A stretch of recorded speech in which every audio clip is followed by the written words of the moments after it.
All right, so you've decided you're ready to move to the country and you're ready to start looking at some property, but you've never lived in the country before. Where do you start?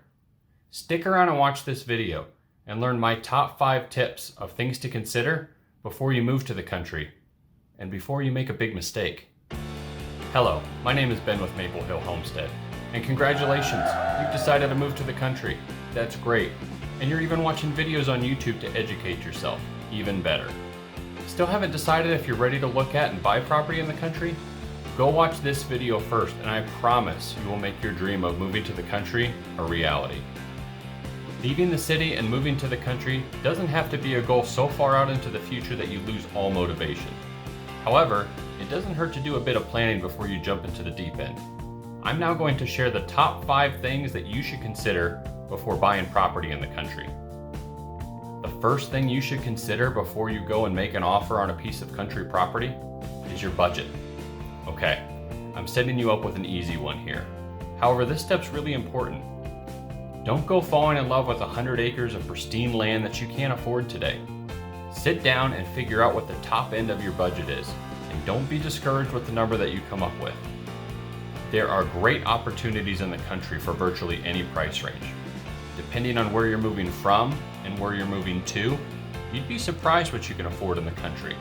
And sometimes leaving cities for rural properties, you'll find that property taxes can be significantly lower, which leads me to my next item of consideration.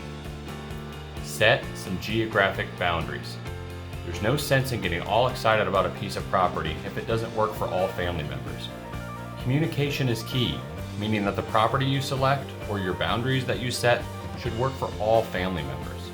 Figure out how far away you're willing to go from your current location. Are you willing to leave your state? Are you willing to leave your region? Heck, maybe you're willing to leave the country for an entirely different form of country living. Before you get too excited and set your boundaries too far, here are a few things to consider.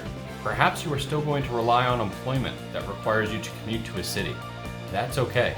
You can still move to the country. You just might have to set your boundaries to an area on the outskirts of that city. Maybe it isn't your employment that's dictating your geographic boundaries. Perhaps it's important to you to be near friends and family, and maybe you want to be within a 2 to 4 hour commute so you can still see them on a regular basis. I think you get the point. Talk it out and set some boundaries. The third item you should consider before buying property in the country is your property's terrain. Look, this is a lot different than buying a home in a subdivision where your only concern is if the house is located on a cul-de-sac. You need to think about your property's terrain, and you also need to do some forward thinking, as some of these items can be expensive or impossible to change. Do you want to be located on a partially wooded lot? Maybe so that way you could do some trail riding or perhaps some firewood harvesting. Maybe you want to be on a fully wooded lot because you don't want a lawn to maintain. Maybe you need a certain number of pasture acres so that way you can raise animals. Or maybe you just like the look of a multi-acre fresh-cut lawn. Do you want a natural source of water for animals, or maybe just as a preparedness measure? There are certainly more items to consider than the few items that I just listed, but you get the point. Do some planning and think about the land. And really try to separate your wants from your needs. Do me a favor, down in the comment section, leave me a description of what your dream property would look like. The fourth thing you should consider before purchasing land in the country is property infrastructure. You'll quickly find that for many in the country, your living quarters aren't necessarily the highest item on the priority list. Infrastructure plays a big role, and you might be willing to sacrifice some accommodations in your living quarters so you can have some of this infrastructure. If you do some research, you will hear stories of some completely normal families living in temporary living accommodations while their dream home was built. It may be a camper, a tent, a yurt, or a modular home, but they were willing to make this sacrifice because the land or the infrastructure was more important to them. Think through what you're wanting to accomplish in the country, and then also consider what infrastructure is going to be required to achieve those goals. Do you need a barn or animal shelters immediately? Is there fencing in place? Maybe you need a completely finished pole barn for your woodworking projects. Or you need that pole barn for your automotive repair business. My point is, these things are expensive to build from scratch, so don't discount the value of having infrastructure in place on day one. The fifth and final thing you should consider before purchasing property in the country are your equipment needs. Now that you've set some geographic boundaries and you have a good idea of what the terrain of your country property will look like, you're going to need to think through your equipment needs. Remember how we talked about setting a budget at the start of this video? Your equipment needs are part of that budget. Does the country terrain of your property include multiple acres of pasture? That pasture is going to need to be mowed, and that probably means you will need to purchase a tractor. Maybe animals aren't in your country property plans, and you just have a 3+ acre lawn. Well, a riding lawnmower from a big box store isn't going to cut it, and you may need to consider purchasing a commercial zero-turn mower.